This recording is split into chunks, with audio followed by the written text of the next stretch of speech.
Hey, everybody. Welcome to the Herd Fit Podcast with Dr. Sam Marie and myself, Coach David Syvertson. This podcast is aimed at helping anyone and everyone looking to enhance their healthy lifestyle through fitness, nutrition, and most importantly, mindset. All right, welcome back to the Herd Fit Podcast. I am Coach David Syvertson, and I am here on a very cold morning, but in a nice, heated, warm house, as opposed to CrossFit Bison right now, as the heat went out, and we're having a unit replace in the coming days. But it is a little cold over there, so I'm happy to be home right now, and I'm even happier to have two very special guests with me, two women that I've known for a long time that I met through CrossFit Bison, and now we work with at Outlast Fitness. And it is Wendy on the top of the screen. Wendy, what's up?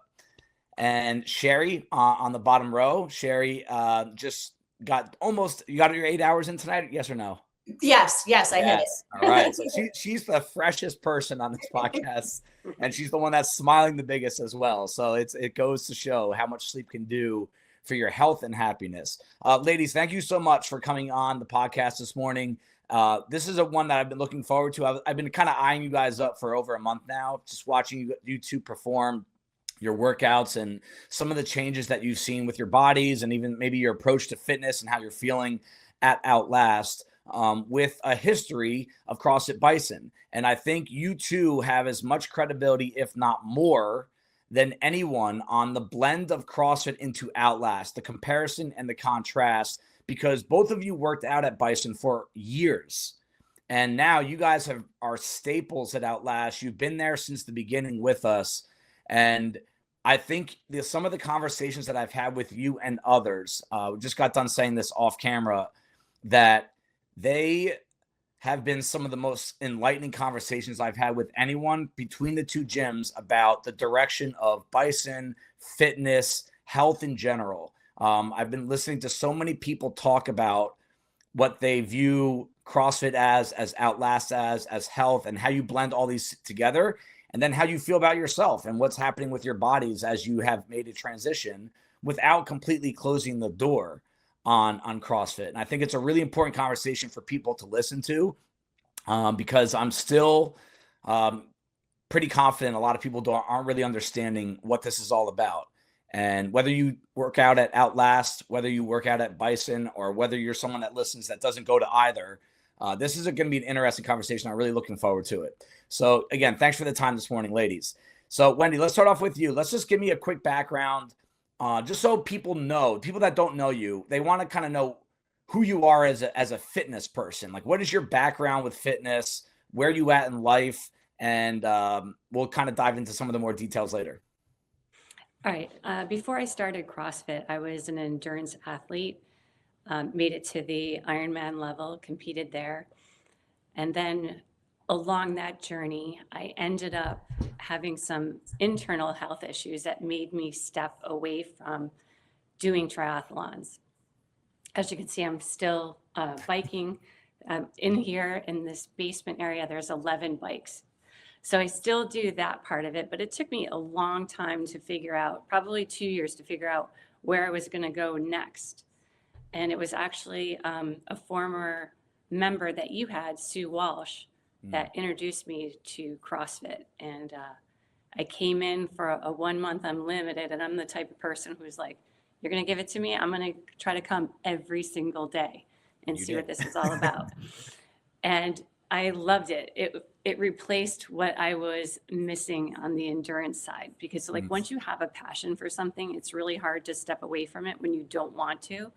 So then when I got into CrossFit, I was like, oh my God, I love coming every single day. And it jazzed me. So yeah, I started coming. And quick footnote on the endurance. What do you like about endurance? Like there's these people, and you're one of them, that just loves going on these like 2-hour bike rides for 4 days in a row. And some people can't even fathom, like we get endurance at Bison, anything more than 12 minutes. it's like, oh my God, there's an 18-minute workout, man, this is endurance, like what is the draw to endurance for you and others that you do endurance with? Well, when we're out there for 2 hours, it really doesn't feel like that. Right. It's a lot of fun. And I love to be able to test myself and how far and how long it can go. I know there's pain involved in it, but you just get beyond that and you just want to see where it will take you. Yeah. One observation from coach perspective, we have a lot of endurance athletes, triathletes, Ironmen, that people that run 5Ks and marathons, they are much better at gritting through, that shouldn't be a surprise to us, but just kind of grinding their way through tough, hard tasks. Like they're just better at it. Like they don't give up. They may not move the fastest. They might not be the most powerful, but they always get through it and they get it. There's like a deeper level of understanding with people that have that background. So I think that is a perk / advantage an endurance athlete like yourself has to taking on difficult workouts. Sherry, give me some of your background on your fitness life, your background, and what brought you here to today. Sure. I'm Sherry. I'm 38 years old, and I joined CrossFit Bison back in late 2014, maybe early 2015. So It's quite a while ago. And I came to CrossFit as a non-athlete, like nothing about me. You would not look at me and think she can do anything physical very well. I quit soccer, okay, in the middle of the soccer field, like as a young child. And I was always trying to work out. Throughout my life, I've been like a yo-yo dieter. My weight goes up, my weight goes down. I do a Pilates DVD for a little while, and then I get bored. And I had decided I was looking for a place where my good intention, because intention was never the problem for me, commitment and follow through was. So I was looking for a place that my good intention would be held against me. And usually like that would sound negative, but I found that at Bison, it was a place where the culture was participating and being held to a standard. And it wasn't normalized to just give up after you have a little bit of success. And for me, at CrossFit Bison, I became athlete Sherry. And that wasn't an identity I ever knew of myself, but it was a goal I always had for myself. And for me, that's what brought me back to Outlast all these years later. Yeah, that's really cool. I do remember your early days of Bison really well. And I would never term someone non-athlete or athlete, but I understand what you're saying. Yeah. But I also do remember a different level of confidence in you, even like a year in. Once you started figuring out like, ooh, it's deadlift day, it's Sherry day, it's squat day, it's Sherry day. And that is a physical task that is attached to someone that you and others, like coaches, other athletes, people you work out with, like, oh, it's Sherry's day. Yeah. And like that is where a lot of athletes get their confidence from. It's like, oh, I'm good at this. And there's a perception that I'm good at it, but there's also an attachment to it. That we're good at. So like if we joined Wendy on a 2-hour bike ride, you and I would not be that, but Wendy be like, this is my jam with one of my 15 bikes that are hanging behind me. There was actually a particular day. It was the very first Bison Bowl. And I had only ever used the trainer bar for lifting. So I like knew that I liked it, but I was like still really green. And I had to pick up the 35-pound bar. I couldn't let my partner down. And you were like, you're fine, just do it. And I was like, okay.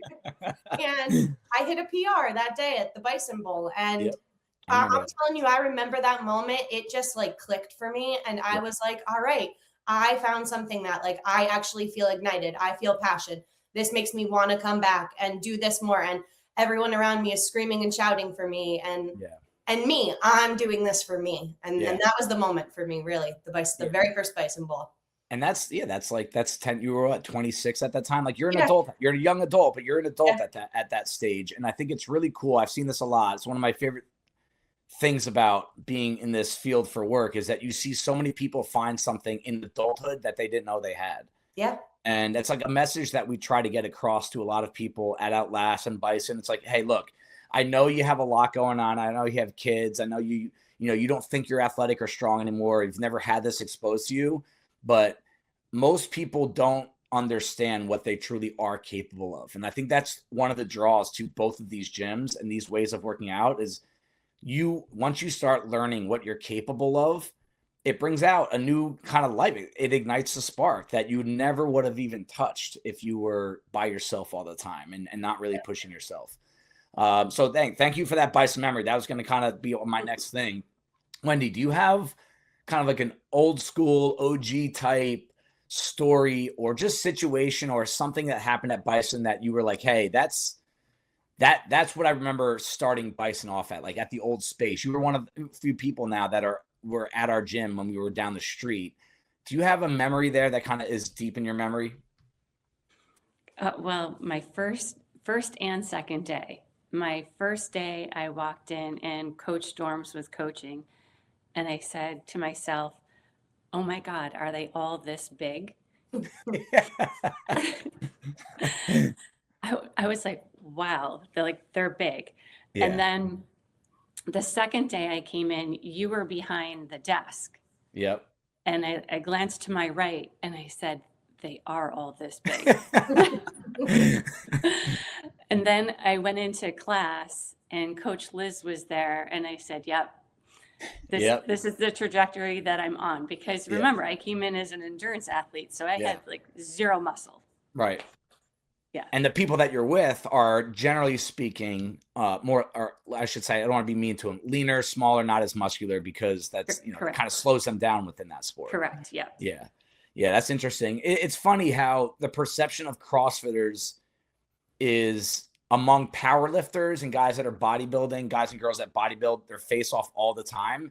They look at as CrossFitters as like, oh, you guys aren't that strong because they're not as strong as them. And then endurance athletes, triathletes, they look as CrossFitters that are just jacked and too big and lift too much.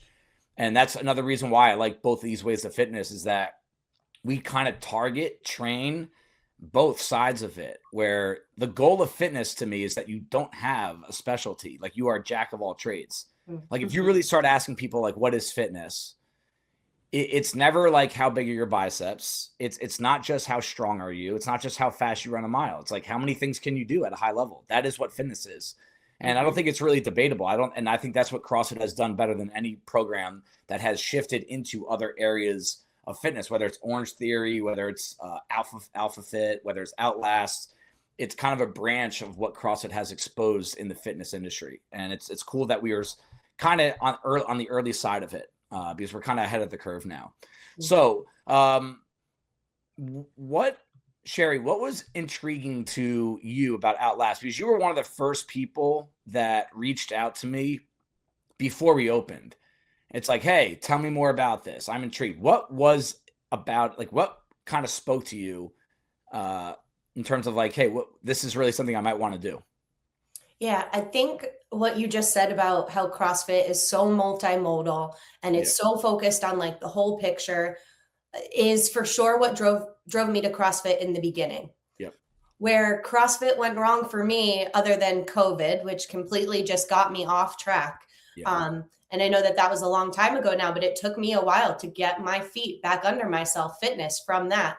And I think that could be true for so many people, whether it was illness or the world is shutting down or you have kids. But what I realized in that time was I used CrossFit as routine without layering in proper motivation.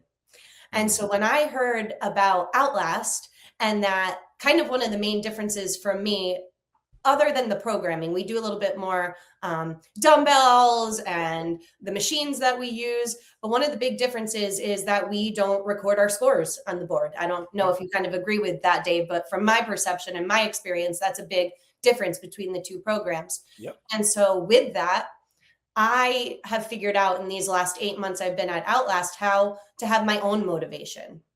And so when I heard about the program, I was like, maybe this is what I need as a step back to CrossFit. That was actually how I initially approached coming to Outlast.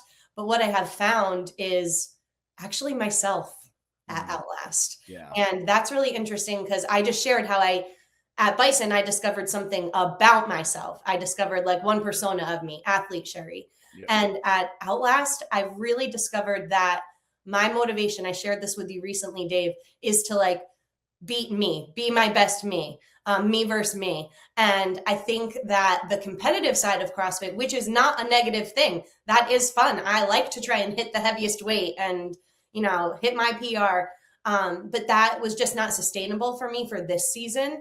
I'm a career woman. I'm recently married within the last year. Yep. And so Outlast has really fit a hole for me where I found me and my motivation. And I actually hit both sides. So for me, this has been a perfect marriage of both. When I need to touch the barbell, which is at least once a week, I go over to Bison, and I like to say I live at Outlast. Yeah, that's awesome. Yeah, so you vacation at Bison, you live at Outlast. That's what. Yes, That's awesome. that's a good way of putting it too. That's awesome.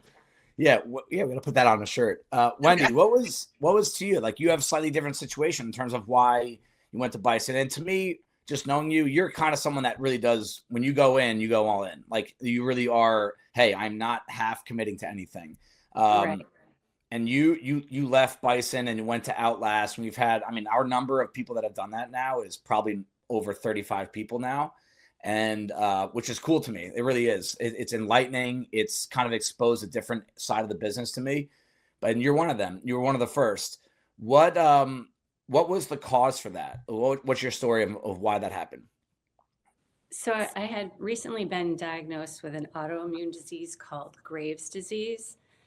And with that, Graves' disease just loves stress.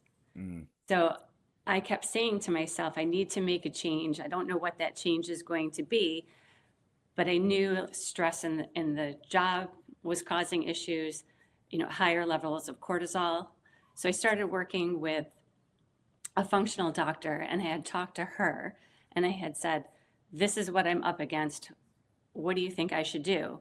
And she said, I'm not opposed to CrossFit at all. Stay with CrossFit. It makes you happy. You need muscle, because Graves is robbing you of muscle, bone density, all of that. And then I had told her about Outlast and what it would compare to. And she said, I want you to go over there and I want you to try it. I want you to see if these cortisol levels will come down and help with all that inflammation that you're dealing with. So I talked to you about it because I love CrossFit. Yeah. I was like, Dave, I want to try it for maybe 3 months, 6 months, but if I don't like it, can I go back? And you're like, yes, absolutely, you can go back. And I did it for 3 months, and I didn't even talk to you about it. I just told myself, I'm going to let it ride out for the 6 months because I really don't think that 3 months was worth it. And at the beginning of the Outlast, you had us do in-body scans if we wanted, which I took you up on. Yep. And at the end of my 6 months, I was also being tested for the Graves' disease to see where I was, to see if I could possibly get into remission.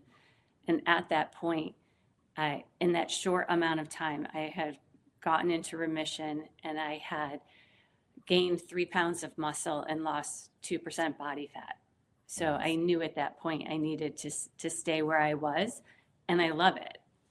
So that's the secret sauce right there. It's like, and it's funny, without knowing your in-body results like that, like the muscle gain that I can tell just by looking at you. And that was even just a couple months in. And that I know a lot of people obsess about body fat percentage or how much they weigh. And really what we're trying to do here is put some muscle on, lose some fat. If everyone wants to kind of be simple about this, like that's where it's at. And that, to me, both of you have had really good results in that regard with Outlast as your program, but it goes beyond just the workouts. Sherry, I know that you've been doing an awesome job with your nutrition and your protein, and that's a battle. Like, that is a 24/7, 365, zero exaggeration. That is a fight that a lot of us struggle with. And a lot of people don't like talking about it because they don't like admitting it, because a lot of those mistakes that we make with nutrition are found when no one's watching, right? And when no one knows what you're doing. Where at the gym, you could be the hardest worker there, and everyone's like, oh, wow, you're disciplined, right? But that's 1 hour. You got 23 left. You can blow everything up.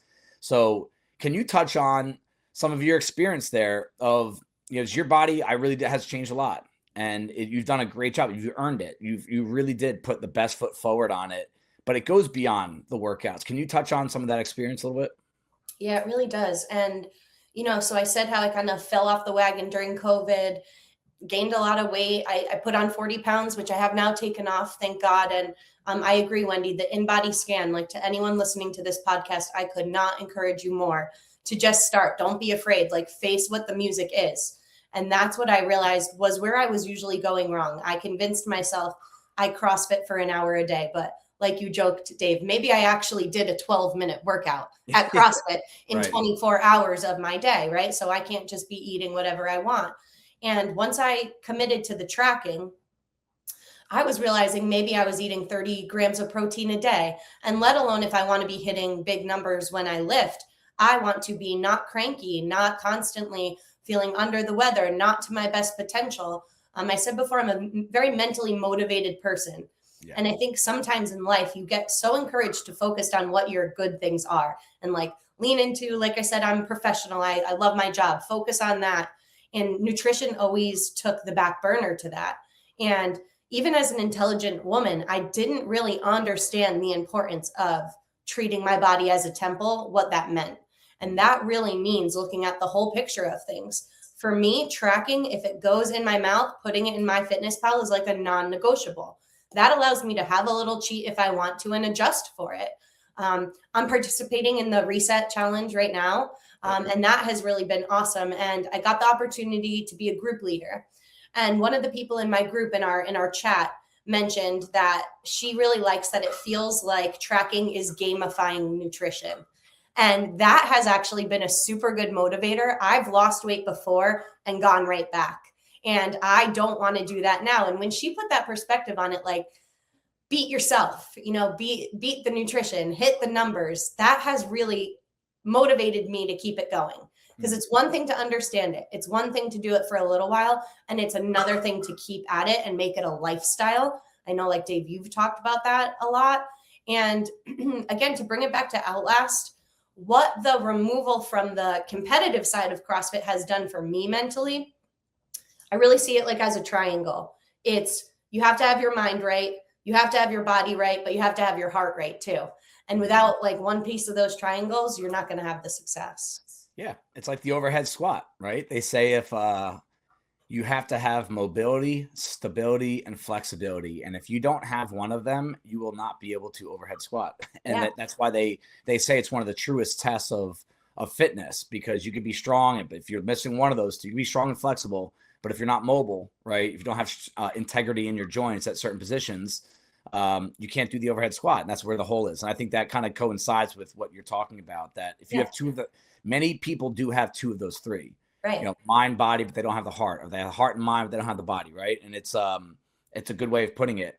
Now, I do want to stay with this, this compare contrast of CrossFit and Outlast, because what's come up twice with Sherry is the competitive side to CrossFit. And I do view CrossFit as, what am I capable of doing? I view both, but if I had to compare in one sentence or contrast Outlast and CrossFit Bison, I would say, and I've said this a million times, CrossFit is more performance centered.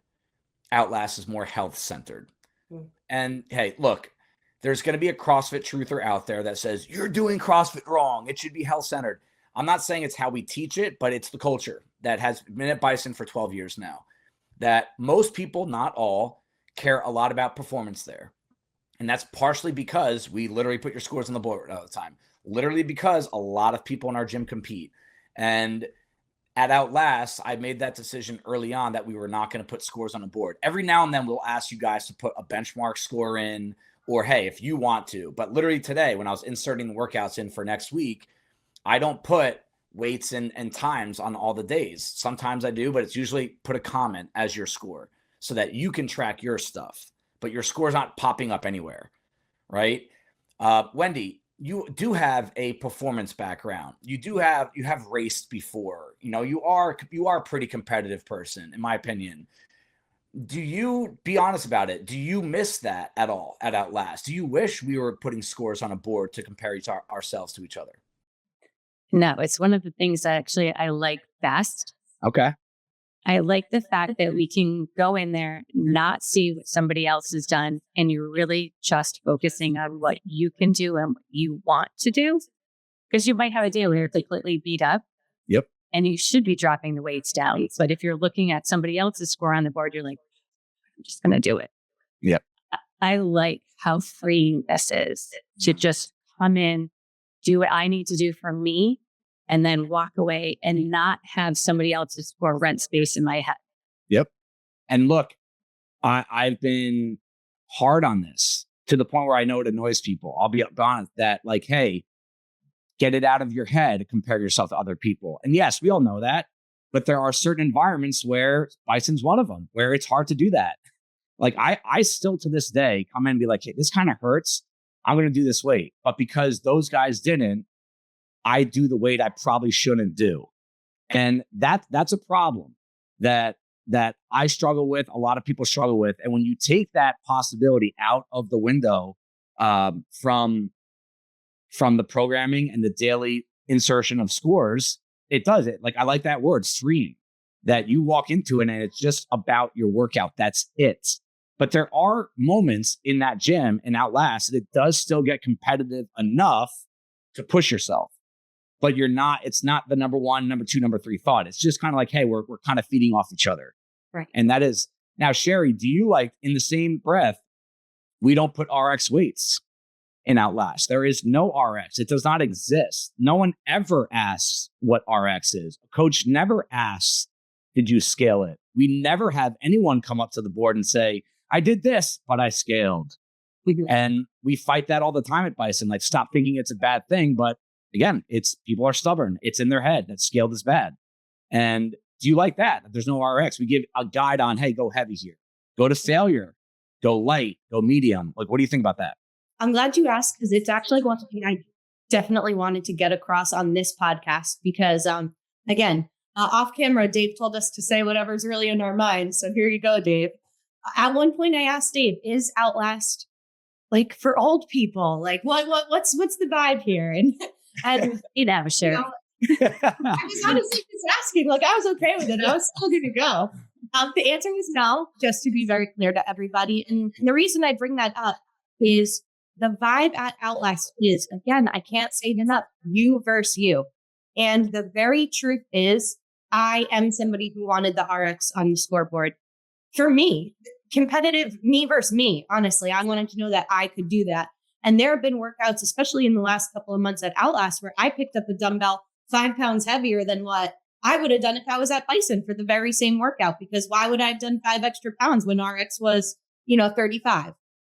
So what I also really like about Outlast in that same breath is you're not on your own to make these decisions.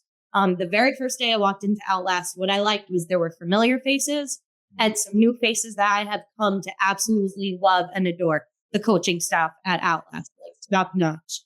And every single time I have a question, they will answer and give me advice. And every single time I pick up maybe 5 pounds less dumbbells than someone thinks I can do, they're like, what about those ones next door to the right? Yeah. And so there's not the lack of push. There's not the lack of opportunity. There's just the freedom to interpret that for yourself. So it's not that it's easier. It's that it's a different format. And that's something I would really want someone to know about my beloved Outlast. Yeah. And that's a good way of putting it. And Sherry did ask that question. And the funny thing is, I don't have an updated number, but we did this like a member report in October, just like some metrics. The average age of Bison and Outlast is within 1.5 years of each other. So that's important to know, that it's at the end of the day, it's the same, basically. And to me, another comparison contrast of this is we want there to be similarities between the two gyms. So you said familiar faces, right? Like that is big. We have a lot of people that used to be at Bison and are not at Outlast. And I would say over half of them felt very comfortable about moving because of who's there. And it's in the same building, which we love having in the same building. I don't know if that'll be the case forever, but that is the way it is right now. And I think it helps. But it also, there is enough contrast. And that's another reason why one thing that we as an ownership team and our coaches are on the same page with, that it should feel different. This is not a Bison light. This is not CrossFit light. This is just a slightly different way of working out. And one of the differences is there's no RX and no scaled, and there's no, we're not keeping scores as well. So those are really beneficial things for people to hear, because I bet if I took a poll of every CrossFit Bison member, do you like putting scores on the board? Do you like RX and scaled? I would say over a third don't like it. And we've had conversations in the past about not recording scores and just seeing what it's like. What would it do? And that to me could start making the things blend together too much. So just to be transparent and open with everyone, like, no, we're not going to stop keeping scores at Bison, and we're not going to get away from arts and scale. We've done it for 12 years now. We're not going to stop. But I do know some of you want us to, but we need to have a difference. I think another thing to like mention also about like a cross connection between the two programs is that we also do benchmarks at Outlast. Yeah. Which again, I think it's like such a healthy, important for the triangle to like keep yourself in the center of what your goals are. That you are doing workouts, working on it over a number of weeks and retesting it, same like at Bison, so that there are those interpersonal goals. Like Wendy, I don't know if you feel that same way, but I like a benchmark. It helps me keep myself centered on where I'm at. Oh yeah. I fret them the day that they come and hoping that everything I've done over the 6 to 8 weeks is going to work in my favor. And, but there's so much that goes into it that may not work in your favor. But I do love that, because you had mentioned accountability before, and that benchmark brings in accountability. Yeah. You got to get there in order to make that goal of what you're going after. Right. Accountability and culture too, like same as at Bison, where it feels like, because obviously we're both doing the same workouts every day. But the whiteboard at Bison adds a certain layer of culture, where we don't have that at Outlast. So the fact that we are also those goals like that for benchmark, I think that it's its own layer. So let's talk about the other side of this. Both of you are signed up for the 2026 CrossFit Open. Yeah. And we're at 234 people now. It's a lot. It's third in the world, number one in the United States. And we have a blend of Bison and Outlast athletes on the roster. And we have a lot of first timers from Outlast who have never done CrossFit are now signed up for the Open. And like, that makes me feel a certain kind of way. Like I get like goosebumps thinking about that it's one of our goals that we want to show people this really can blend the two together. Like I really do feel bottom of my heart, without hesitation, we're all like one community, Outlast and Bitus. We just have slightly different approaches to our day-to-day workouts, but we can take on the same task if we have to. And we've done the same Bison benchmark, Outlast benchmark, at least one of you guys has talked about. We're all going to be doing the Open together. We're going to be kind of helping each other out, scale workouts, and maybe kind of do some crash sessions on certain movements. But can you expand a little bit? Because both of you have openly said you love not having a score. You love not having a number that you have to do. That is what the Open is. So I think the two of you do have hey, yes, I don't want to do it every day, but when I am told I have to do it every now and then, that's kind of what life is. You don't always get to control. You don't always have that freeing feeling, Wendy, right?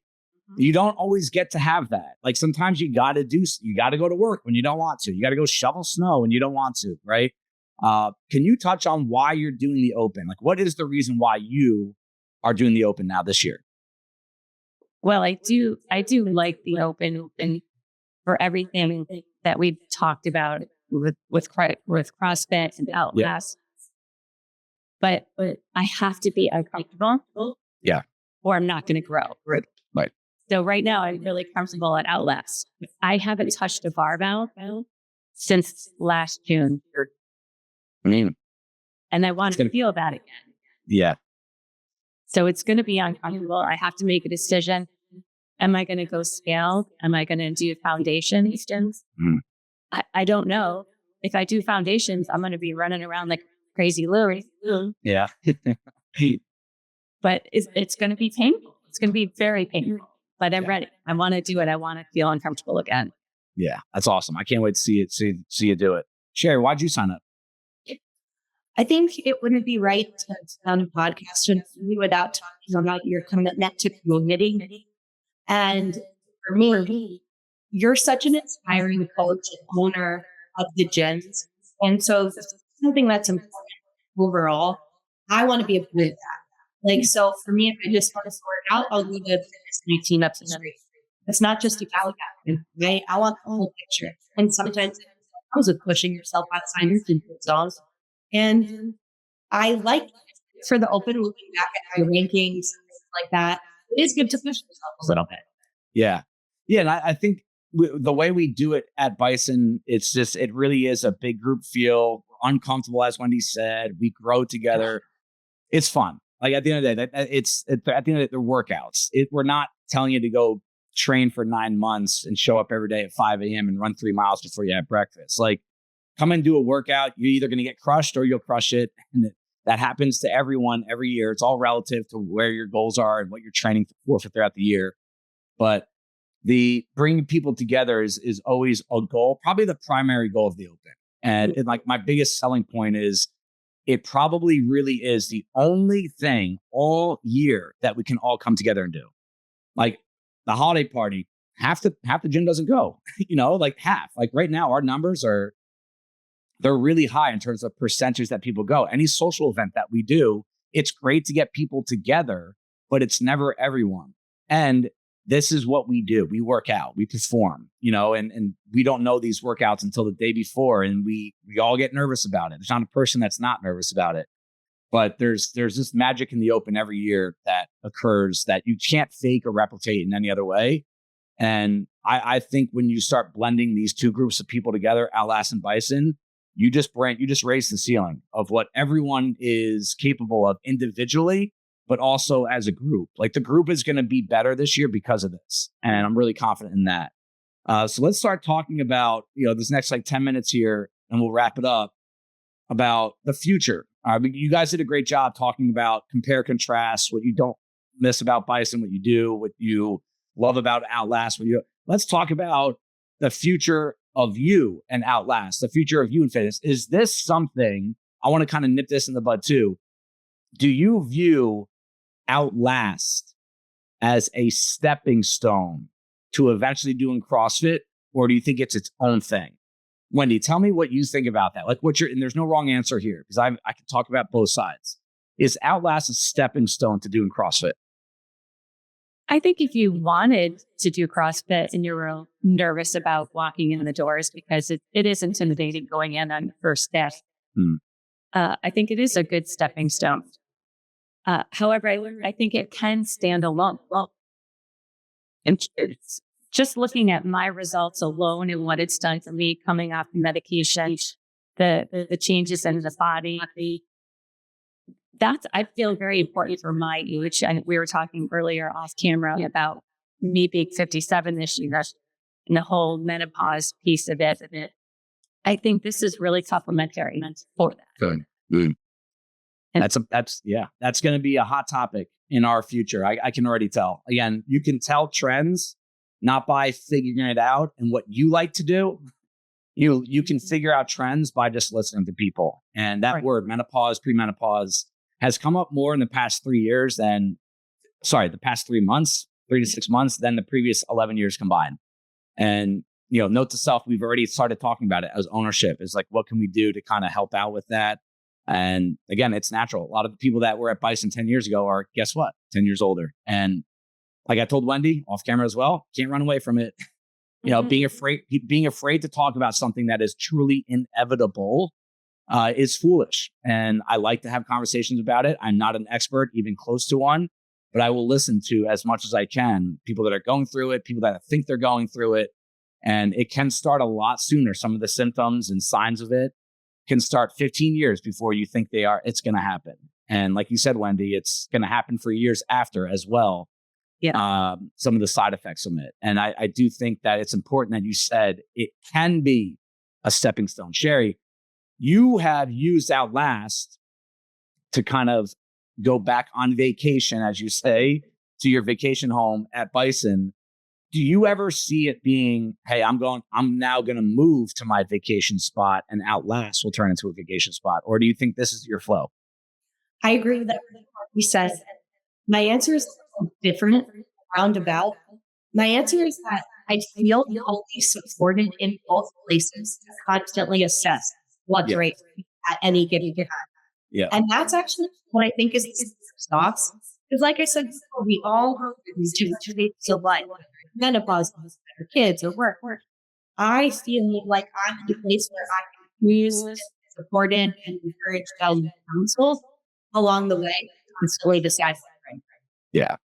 So, and before we go on, I'm going to ask Wendy another question. Share real quick. I think I'm going to remove you and then just go click that link back in. Your sound starting to cut off and out, off and on. And this actually happened to me when I was being interviewed.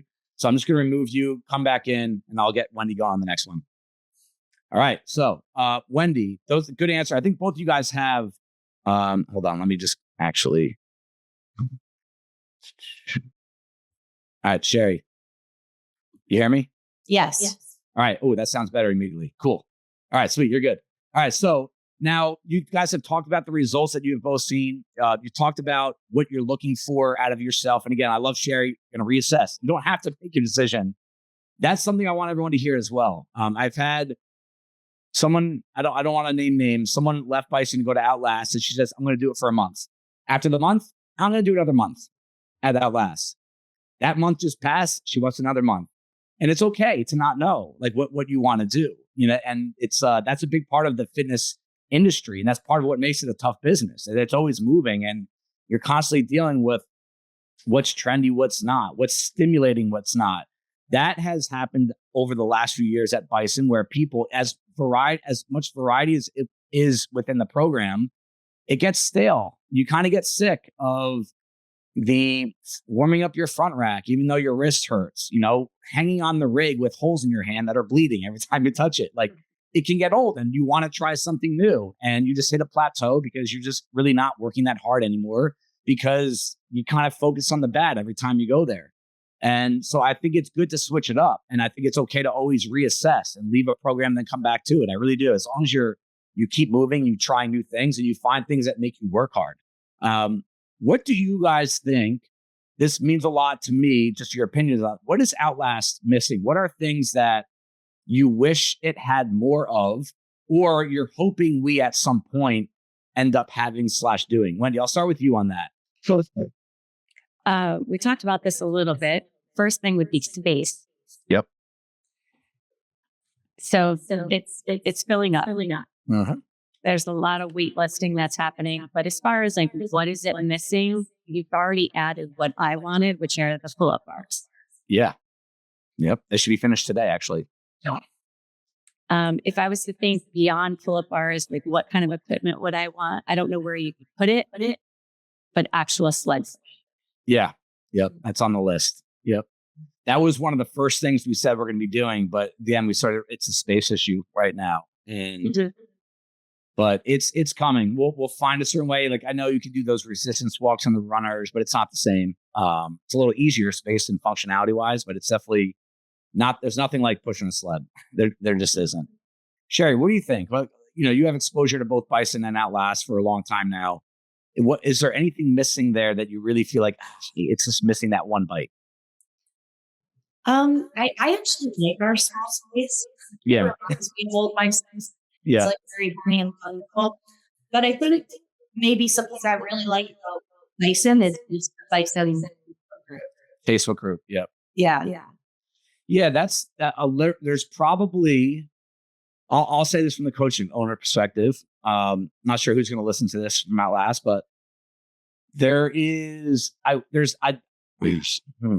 not more community feel other than the fact that Bison's been around for 12 years. So like there's relationships in there that have gone for a decade now. Like they met at Bison.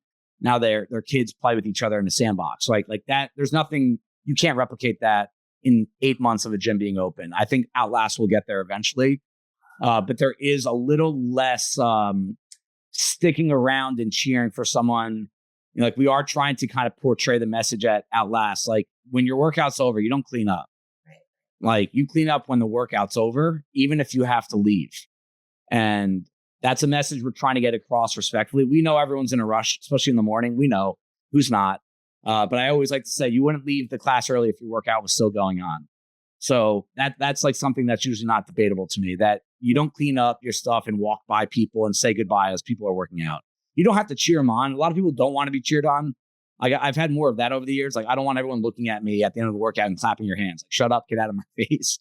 But there is something that I think we as coaches and the owners have to kind of do a little bit more digging on, is like, how can we get a little bit more personal connection there? That because it's awesome working out with people that you like, respect, hang out with, and The Facebook group is one of them. There are some negatives to having the Facebook group. That's why, they're, especially with anything social media these days, and gets a little dicey. But there are things that we can do to kind of enhance the community feel. I'm also very thankful that neither one of you said chalk. That's what you miss about because that is not coming over, even with the pull-up bars. We will tape the bars before we allow chalk in there. Let's wrap it up, Sherry.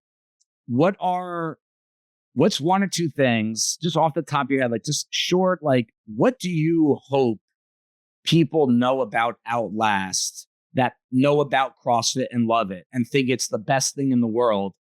Outlast is, CrossFit light, or it's a sellout type thing. Like I'll go face to face, toe to toe with anyone that wants to have that conversation. I did it with Savon last week, who's 100% a CrossFit truther. And I'll win that argument. It's that it's not a CrossFit light. It's not easier. There are workouts at Outlast that most people at Bison probably could not get through because of just how long they are. So I want you to kind of give what you feel is something you want people to know about it. I think the number one thing I would want someone to know is CrossFit becomes very all-consuming. It's a brand. You can't forget that also. It's a brand as a workout, and you open your horizons and build your body in ways. Even like for we can support your color CrossFit, and Outlast is a really good outlet. But look for that. I said to you at one point, and my arms were good. Yeah. And you told me I was never that lean before. You weren't wrong. Again, it's using your body a different way. And it's important for you, which doesn't see in CrossFit as being a great. Yep. Love that. And I agree with you, by the way. And I'm also someone that bleeds CrossFit. I love it, but it's not the only way to change your body, look better, feel better. It's really at the end of the day, you just got to work out. You got to lift weights, do some hard stuff that goes long and intense sometimes. And you could do any kind of version of that anywhere. Wendy, what's something that you want people to really know about Outlast that is different from CrossFit, but alike enough?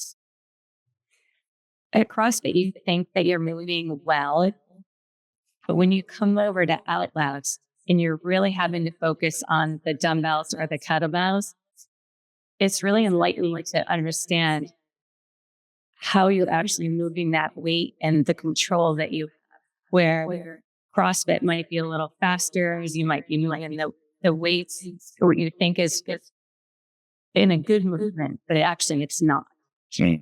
When you come over to Outlast, you're really focused on form.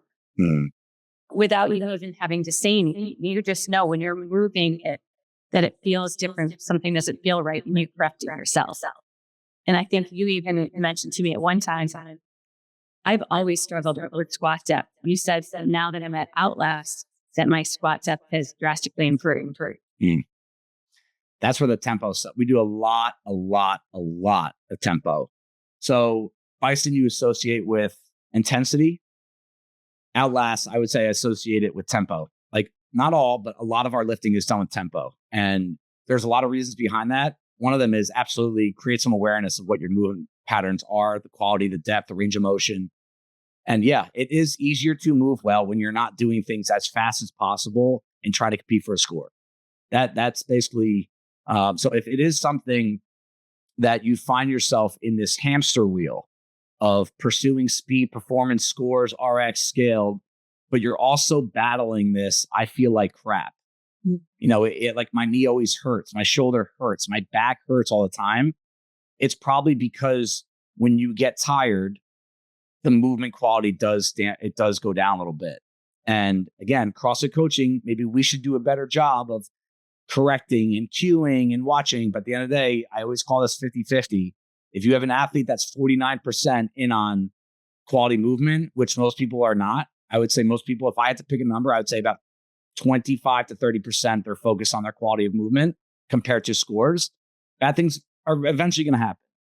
And it's easier to really put more attention on that quality of movement if there is tempo, there is no RX. You're not trying to beat the 3 people that worked out 6 hours before you that posted their score. So there's a lot of kind of give and take personality wise that occurs at Outlast with that. So thanks for touching on that. Well, that's going to wrap it up. I said 40 minutes. We're at 49. Not that I'm keeping track of my scores though, because we don't do that here at Outlast. but I'm a little over the time cap. But that was exactly what I wanted the conversation to be. And I couldn't pick two better people that had the credibility of years of experience at Bison, but also are kind of like the OGs now. When we're open 10 years from now at Outlast, you guys are going to be on that list, that you guys really got it off the ground. And we're really excited for the future. Everything we do is going to be calculated and thought about and overthought about and discussed. And you guys will probably even be part of those discussions when we start making some moves and changes over there. So this is probably the best possible podcast someone can get for someone that needs a little bit more information from the athlete perspective. Sometimes it's not worth listening to me or coach or another owner because we obviously have a bias towards it, where you guys don't really have the skin in the game of, your job, your career, your business. And that was a really candid, important conversation that a lot of people can get out of. All right. So thank you guys so much. Welcome. And we will, I'm sure we'll be talking to you at some point because that was really good. I might even actually have you on a little bit more often because that was awesome. And I think you guys have a lot more to share in time. Thank you. Thank you. All right. Thanks, guys. Guys, we will see you next week. Thank you, everybody, for taking the time out of your day to listen to the Hurt Fit podcast. Be on the lookout for next week's episode.